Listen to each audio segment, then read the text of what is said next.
सुप्रभात बच्चों, कैसे हो आप सभी। बच्चों, आज की इस वीडियो में हम कक्षा तीसरी की पाठ्य पुस्तक झरोखा, जो कि परिवेश अध्ययन की पाठ्य पुस्तक है, उसमें हमारा एक पाठ संकलित है और हमारे उस पाठ का जो नाम है वह है पाठ नंबर 5। यहाँ देखिए, पाठ 5, खाएं मौज मनाएं। बच्चों, इससे पहली वीडियो में हम इस पाठ से page number 30, page number 31, page number 32 और 33 पढ़ चुके हैं। अब ये चारों पेज पढ़ने के बाद आज इस वीडियो में हम पेज नंबर 34 से आगे जारी रखेंगे। बच्चों, पेज नंबर 34 शुरू करने से पहले मैं आपको संक्षेप में पीछे जो हमने पढ़ा है उसके बारे में थोड़ा सा याद दिला देती हूँ।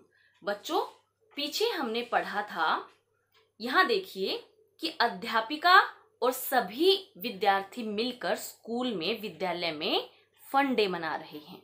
सभी अलग अलग प्रकार का भोजन लेकर आए हैं और अध्यापिका फन डे मनाते मनाते, खाना खाते खाते सभी बच्चों को भोजन के बारे में कुछ जरूरी जानकारी दे रही है कि भोजन हम क्यों खाते हैं, हमें किस तरह का भोजन खाना चाहिए, और भी बहुत सारी बातें हम पिछली वीडियो में डिस्कस कर चुके हैं। तो चलिए बच्चों, अब हम शुरू करते हैं। यहाँ देखिए बच्चों, सोचो, छांटो और लिखो। यहाँ देखिए, यहाँ एक तालिका दी गई है। आपको क्या करना है, इस तालिका में कुछ चीजों के नाम दिए गए हैं। इनमें से कुछ चीजें हमें जो है पेड़ पौधों से मिलती हैं और कुछ चीजें हमें पशुओं से मिलती हैं। तो आपको करना क्या है, बहुत ही मजेदार कार्य है। आपको क्या करना है कि जो चीजें हमें पेड़ पौधों से मिलती हैं उन पर आपको हरे रंग का निशान लगाना है, और जो चीजें आपको जो है पशुओं से मिलती हैं उन पर आपको लाल रंग से गोला बनाना है ना मजेदार। चलिए, और यहाँ पर देखिए कुछ खाली स्थान भी दिया गया है। इसमें आप अपनी मर्जी से कुछ और खाने की चीजों का नाम लिखकर उन पर भी आप गोला लगा सकते हो कि वो पशुओं से मिलती हैं या फिर आपको पेड़ पौधों से मिलती हैं। तो चलिए बच्चों, शुरू करते हैं फटाफट। यहाँ देखिए, सबसे पहले दूध। सभी को पता है, दूध गाय, भैंस, बकरी हमें पशुओं से मिलता है। ठीक है, तो लाल गोले का निशान। फिर है शहद। शहद का जो रस है वह हमें पौधों से मिलता है, इसीलिए यहाँ पर हम हरे रंग का गोला लगाएंगे। सरसों का तेल, सरसों का पौधा होता है, उससे मिलता है, तो पशुओं से नहीं मिला, पौधों से मिला, तो हरे रंग का गोला। फिर गाजर, गाजर भी हमें पशुओं से नहीं मिलती, पौधा होता है, यहाँ पर भी हरे रंग का गोला। पालक भी एक पौधा है, यहाँ भी हरे रंग का गोला। प्याज भी जो है हमें पशुओं से नहीं मिलता, यह भी हमें पेड़ पौधों से मिलता है, यहाँ भी हमारा हरे रंग का गोला। फिर देखिए चीनी। चीनी बच्चों गन्ने से मिलती है, और गन्ना भी पौधा हुआ, तो यहाँ भी हरे रंग का गोला। आपने खेत में गन्ने के खेत देखे होंगे ना। हाँ, और उसी से, गन्ने से ही चीनी मिलती है। बच्चों, मांस मछली। मांस मछली जो है वह हमें पशुओं से मिलता है, इसीलिए हम यहाँ पर लाल रंग का गोला लगाएंगे। गुड़। बच्चों, गुड़ भी गन्ने से मिलता है, और गन्ना खेत में उगता है, तो यह भी पेड़ पौधों से मिलने वाली चीज हो गई। यहाँ हम हरे रंग का गोला लगाएंगे। फिर है पनीर। पनीर जो है दूध से बनता है, और दूध जो है हमें किससे मिलता है, पशुओं से, तो पशुओं से मिलता है, तो यहाँ हम लाल रंग का गोला लगाएंगे। फिर है भुट्टा। भुट्टा भी जो है मकई से बनता है, और वह भी हमें पेड़ पौधों से मिलता है, तो हरा गोला। पपीता, सभी जानते हैं, पपीता भी हमें पेड़ पौधों से मिलता है, पपीते का पेड़ होता है तो यहाँ पर हरा गोला। फिर है अंडे, अंडे कौन देती है? मुर्गी, शाबाश। और क्योंकि यह हमें पेड़ पौधों से न मिलकर पशुओं से मिला तो यहाँ पर हमें पक्षी से मिला एक तरह से, तो यहाँ पर हम लगाएंगे लाल रंग का गोला। फिर है हमारा सेब, सेब का भी पेड़ होता है तो यह भी आएगा, यहाँ पर आएगा हरे रंग का गोला। फिर है हमारा मूंगफली, मूंगफली भी जो है हमें पशुओं से नहीं मिलती, यह भी हमें पेड़ पौधा होता है उससे मिलती है, तो फिर मूंगफली पर भी हरे रंग का गोला। रोटी, रोटी किससे बनती है? गेहूं से भी बनती है, बाजरे से भी बनती है, मक्के से भी बनती है, और ये तीनों पौधों से प्राप्त होते हैं, पौधों से मिलते हैं तो हरे रंग का गोला। दलिया, दलिया मान लो आपका गेहूं से बनता है और गेहूं हमें पौधों से मिलता है, तो हुआ ना यहाँ पर हरे रंग का गोला। लस्सी, अब लस्सी बच्चों किससे बनती है? दूध से, और दूध हमें किससे मिलता है? पशुओं से, तो यहाँ पर क्योंकि यह पशुओं से मिलती है तो हम लगाएंगे लाल रंग का गोला। था ना कितना आसान बच्चों?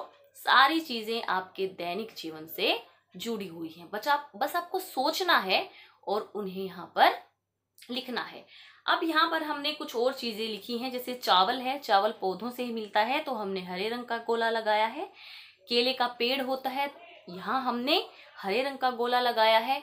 इसके अलावा बच्चों अगर कोई भी चीज आपके दिमाग में है और वो किससे मिलती है उसके आधार पर आप उसे यहाँ पर लिख सकते हैं और उसके ऊपर उसी के अनुसार गोला लगा सकते हैं।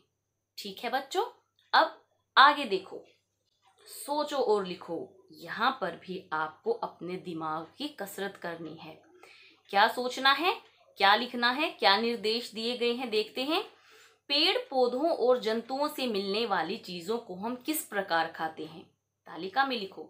यहाँ देखिए बच्चों, यहाँ एक तालिका दी गई है जिसको 3 भागों में बांट दिया गया है। पहला जो सेक्शन है उसमें हमें लिखना है ऐसी चीजें जिन्हें हम सिर्फ पका कर खा सकते हैं। दूसरे भाग में हमने लिखना है ऐसी चीजें जिन्हें हम बिना पकाए खाते हैं, और तीसरे भाग में हमने लिखना है ऐसी चीजें जिन्हें हम पकाकर भी खा सकते हैं और बिना पकाए भी यानी कच्चा दोनों तरह से खा सकते हैं। तो चलिए डिस्कस करते हैं कौन सी चीजें हैं जो हम पकाकर खाते हैं। गेहूं, बिल्कुल इसकी रोटी बनाकर खाते हैं, हम पकाकर खाते हैं। बाजरा, बाजरे की खिचड़ी होती है, रोटी होती है, वह भी हम पकाकर खाते हैं, कच्चा नहीं खाते। चावल भी हम पकाकर खाते हैं, और फिर दलिया, यह भी हम पकाकर खाते हैं, ये चीजें कच्ची नहीं खाते। फिर देखिए वे चीजें जिन्हें हम बिना पकाए खाते हैं। तो बच्चों ऐसी बहुत सी चीजें हैं जिन्हें हमें पकाने की जरूरत नहीं पड़ती और हम बिना पकाए उन्हें खाते हैं, जैसे सेब, अनार, केला, आम, इनको पकाने की जरूरत बिल्कुल भी नहीं होती। अब इसी तरीके से देखिए ऐसी चीजें जिन्हें पकाकर और बिना पकाए दोनों तरह से खा सकते हैं। तो ऐसी कौन सी चीजें होती हैं? गाजर कच्चा भी खा सकते हैं, पकाकर भी खा सकते हैं। मूली कच्ची भी खा सकते हैं, पकाकर भी खा सकते हैं। पनीर कच्चा भी खा सकते हैं, पकाकर भी खा सकते हैं। फिर है टमाटर, टमाटर को भी आप पकाकर या बिना पकाए दोनों तरह से खा सकते हैं। क्लियर बच्चों? ठीक, यहाँ देखिए बच्चों, यहाँ पर देखिए क्या बताया गया है।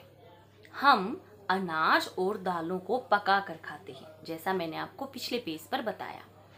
फलों को बिना पकाए खाते हैं, सभी जानते हैं, सभी खाते भी हैं। कुछ सब्जियों को पकाकर खाते हैं, कुछ को दोनों तरह से खाते हैं, और ऐसे उदाहरण, ऐसे एग्जाम्पल मैं आपको पिछले पेज पर दे चुकी हूँ। पकाने के भी अनेक तरीके होते हैं, जैसे हम रोटी को सेक कर, चावल को उबाल कर पकाते हैं, पापड़ को भूनकर, पूड़ी को तल कर और इडली को भाप से पकाते हैं। तो देखा बच्चों, यहाँ पर आपको बताया गया है कि खाने की अलग अलग चीजों को पकाने का तरीका भी अलग अलग होता है, और यही चीजें यहाँ इस नीचे दी गई तालिका में आपको सोचनी है और लिखनी है। यहाँ पर आपको क्या करना है, देखिए यहाँ पर इस भाग में तालिका के दिया गया है जो आपकी प्रोसेस है, जो प्रक्रिया है खाने की, कि उबाल कर कौन सी चीजें खाई जाती हैं, भून कर कौन सी चीजें खाई जाती हैं, तल कर, सेक कर, भाप से या किसी अन्य तरीके से कौन कौन सी चीजें खाई जाती हैं। तो चलिए बच्चों, सबसे पहले हम देखते हैं उबाल कर क्या खाया जाता है। उबाल कर चावल, सब्जियों का सूप, अंडे, यह हम उबाल कर खाते हैं। फिर है भून कर देखिए भुट्टा खाते हैं आप, जो मक्के से बनता है, तो बच्चों मक्का। पापड़ भी आप भून कर खाते हो। फिर आपकी मूंगफली, उसको भी आप भूनते हो। तलकर हम क्या क्या खाते हैं, पकोड़े, बारिश का मौसम चल रहा है, सभी के घर में जरूर बनते होंगे और देखा होगा कि वो तलकर बनते हैं। समोसा, उसको भी तला जाता है। और बच्चों बहुत सारी सब्जी ऐसी होती हैं जो तलकर बनाई जाती हैं, और इन सब्जियों के बारे में आप अपनी माताजी से, अपनी माँ से जानकारी जरूर लेंगे और फिर मुझे बताएंगे। सेक कर रोटी सभी देखते हैं घर में सेक कर बनती है। पराठा भी तवे पर सेका जाता है। जो टोस्ट होते हैं, जो आपके ब्रेड से बनते हैं, उनको भी आप सेक कर खाते हैं। फिर बच्चों भाप से आप इडली बनाते हैं, ठीक है। भुट्टा भी जो है, भुट्टा देखिए बच्चों भून कर भी तैयार किया जाता है और स्टीम देकर यानी कि भाप देकर भी उसको खाने के लिए तैयार किया जाता है। ढोकला, यह भी आप भाप से तैयार करते हैं। तो देखा बच्चों कैसे हमने अलग अलग तरह से अलग अलग चीजों को यहाँ पर बांट दिया है। फिर अब देखिए आगे क्या करना है। अब हमें बताना है, मैं आपसे पूछती हूँ कि तुम्हारे घर में खाने की चीजों को किस किस तरीके से पकाया जाता है। तो बच्चों जो तरीके मैंने यहाँ पर लिखे हैं, अगर इनके अलावा भी आपके घर में खाने की चीजों को किसी और तरीके से पकाया जाता है तो वो आप यहाँ पर लिख सकते हो। देखिए यहाँ पर मैंने लिखा है उबाल कर, सेक कर, भाप से, भून कर। तो बच्चों ये सारी जो खाना बनाने की जो प्रक्रिया है, जो प्रोसेस है, वो ऑलमोस्ट लगभग सभी के घर में होती है, ठीक है। अब अगला प्रश्न देखिए। कुछ चीजें ऐसी भी होती हैं जिन्हें हम बिना पकाए भी तैयार कर सकते हैं, जैसे शिकंजी और फ्रूट चाट बिना पकाए बनते हैं। तो बच्चों यहाँ हमें ऐसी 3 और चीजों के नाम लिखने हैं जो बिना पकाए भी खाने के लिए तैयार हो जाती हैं। कौन सी, सोचिए। मैंने भी यहाँ पर सोच कर लिखा है अंकुरित चने की चाट, सभी खाते हैं। अगले पेज पर भी मैं आपके साथ उसको डिस्कस करूंगी। फिर है सलाद, बच्चों चाहे खीरे का सलाद हो, टमाटर हो, प्याज हो, उसको भी आप बिना पकाए खा सकते हैं। और फिर है कोई भी शेक या आप कह लीजिए किसी भी प्रकार का जूस, जिसको आप बोलते हो बनाना शेक, ठीक है, मैंगो शेक, यानी कि किसी भी प्रकार का जो जूस है उसको भी आप बिना पकाए तैयार कर सकते हैं खाने के लिए। तो बच्चों अब आप इसका अभ्यास कीजिए।